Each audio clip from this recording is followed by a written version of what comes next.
4 फरवरी 1916 बनारस हिंदू विश्वविद्यालय के उद्घाटन समारोह में महात्मा गांधी।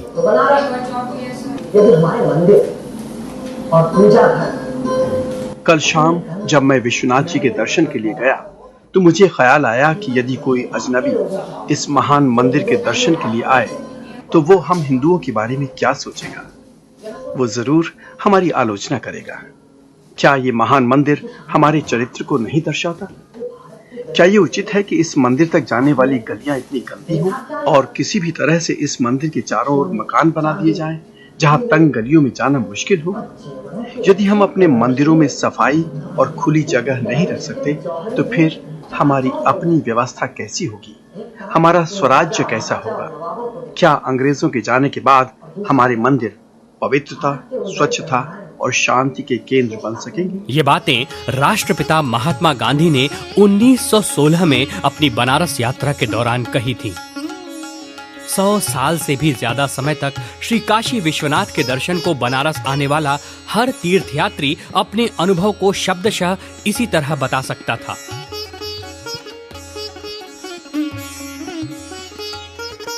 ईश्वर दर्शन आत्मिक सुख की अनुभूति कराता है, लेकिन जब संकरी गलियों, अव्यवस्था और गंदगी के बीच भक्त दर्शन करने जाते थे तो उनका मन कहीं ना कहीं आहत होता था। लेकिन अब ऐसा नहीं होगा। महात्मा गांधी की 150वीं जयंती पर उनके स्वप्न को पूर्ण करने की ओर हमने तेजी से कदम बढ़ाया है। महात्मा गांधी के सपनों को साकार करने के लिए प्रतिबद्ध हैं माननीय प्रधानमंत्री श्री नरेंद्र मोदी जी और मुख्यमंत्री श्री योगी आदित्यनाथ जी। सदियों से काशी में उत्तरवाहिनी गंगा के तट पर स्थापित 12 ज्योतिर्लिंगों में अपना एक विशिष्ट स्थान रखने वाले श्री काशी विश्वनाथ के दर्शन को देश के कोने कोने से श्रद्धालु आते हैं। मंदिर परिसर के सुंदरीकरण और भक्तों को सहज, सुलभ और श्रेष्ठ दर्शन देने की पूर्ण सुविधा देने के उद्देश्य के साथ शुरू की गई श्री काशी विश्वनाथ धाम योजना के अन्य उद्देश्यों में मंदिर के आसपास के प्राचीन शिवालयों और मंदिरों का जीर्णोद्धार, ऐतिहासिक विरासत के भवनों का संरक्षण और काशी के आनंद कानन स्वरूप को पुनः स्थापित करना भी था। चुनौतियां बहुत थीं, लेकिन बाबा विश्वनाथ की छत्र छाया, माननीय नरेंद्र मोदी जी की प्रेरणा और माननीय योगी आदित्यनाथ जी के प्रोत्साहन से हमने हर चुनौती का डटकर सामना किया। लक्ष्य हमेशा हमारी आंखों के सामने रहा। सबसे बड़ी चुनौती थी मंदिर के आसपास के भवनों और संपत्तियों के असली मालिकों की पहचान करना और उन्हें इस महायज्ञ में सहभागी बनने को तैयार करना। हमने इस सफर को शुरू किया और भवन स्वामियों को चिन्हित कर उनसे वार्तालाप शुरू किया। साथ ही हमने संपत्तियों के दस्तावेजों की जांच और अनुपलब्ध दस्तावेजों को उपलब्ध कराने का कार्य भी शुरू किया। मंदिर के आसपास की संपत्तियों को प्राप्त करने के साथ साथ हमारा पूरा ध्यान इन दुकानों, धर्मशालाओं, मठों और विद्यालयों के पुनर्वास पर भी था। हमारा उद्देश्य बसाना था और हमने पुनर्वास के साथ साथ इन लोगों की आजीविका के लिए वैकल्पिक साधन देने की ओर भी गंभीरता से प्रयास शुरू किए। हमारे सामने कठिन समस्याएं आई। उदाहरण स्वरूप मंदिर के आसपास के एक भवन के 17 मालिक थे, जिनमें से कुछ तो देश के बाहर भी रह रहे थे। हमने देश विदेश में सबसे संपर्क कर उन्हें बनारस बुलाया और रजिस्ट्री संपन्न कराई।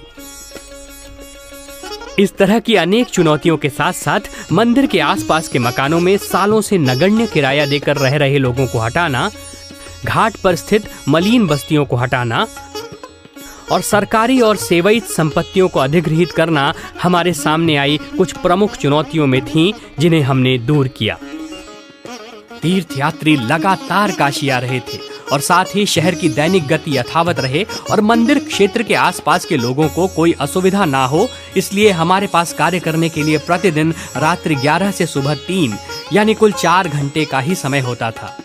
इसी कार्यावधि में हमने अपने सभी संसाधन केंद्रित किए और आगे बढ़ना शुरू किया।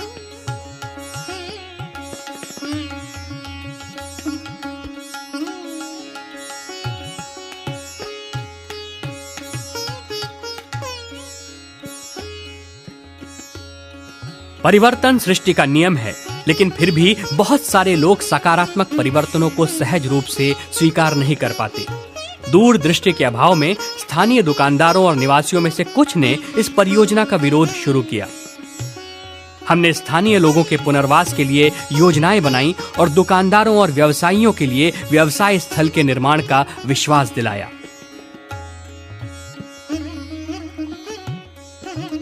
राजनीतिक उद्देश्य के लिए एक समूह ने इस परियोजना को काशी की धरोहरों के लिए विनाशकारी बताने का झूठ फैलाकर आम जनता को भ्रमित किया।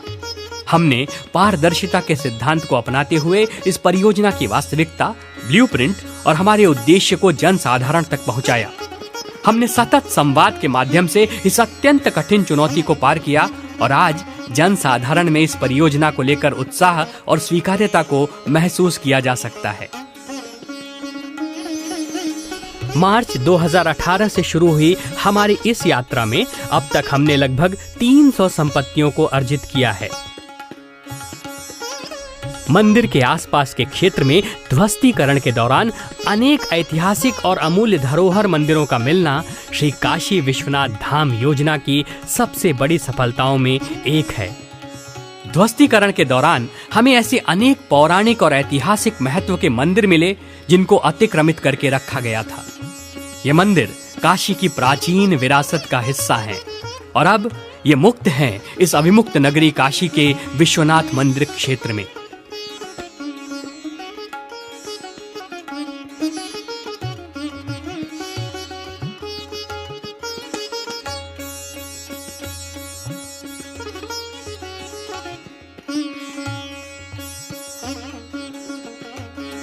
कहते हैं काशी का कंकर कंकर शंकर है। स्कंद पुराण के काशी खंड के अतिरिक्त अन्य पुराणों में भी यहाँ के जिन लौकिक देवालयों का वर्णन है, उनमें से कुछ अवश्य इस परियोजना के कारण आज आम जनता के लिए प्रकट हुए होंगे, ऐसा विश्वास है।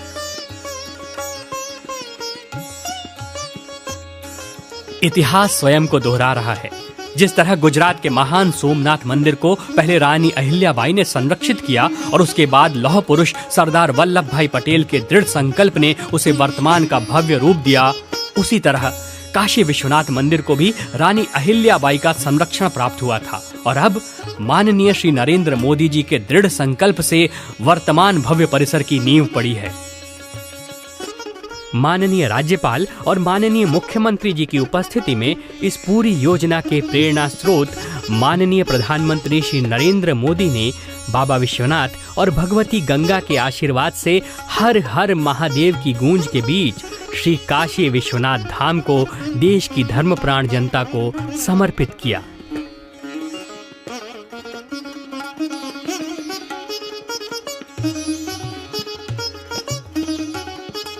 श्री काशी विश्वनाथ मंदिर को बनारस के अप्रतिम गंगा घाटों से सीधे जोड़ने के लक्ष्य को लेकर ये योजना महात्मा गांधी के स्वप्न को पूर्ण करने की ओर तेजी से कदम बढ़ा रही है। इस परियोजना में अब तक कुल 250 दुकानदारों का पुनर्वास किया गया है। श्री काशी विश्वनाथ धाम के लिए चिन्हित लगभग सभी भवनों का क्रय कर लिया गया है और उनमें से अधिकांश का ध्वस्तीकरण भी हो गया है। खास बात यह है कि यह सारा अधिग्रहण निर्विवाद रहा है।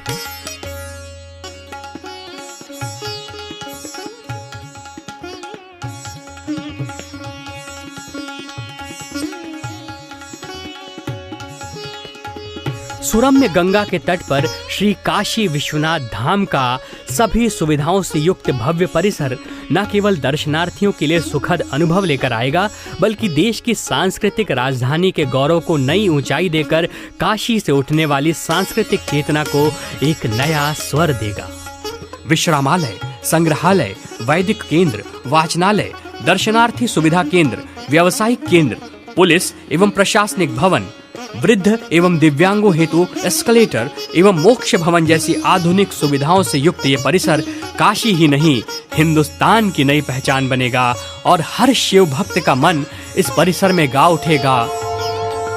गंगा तरंग रमणीय जटा कलापम, गौरी निरंतर विभूषित वाम भागम, नारायण प्रियमनंग मदापहारम, वाराणसी पुरपतिम भज विश्वनाथम, भज विश्वनाथम, भज विश्वनाथम।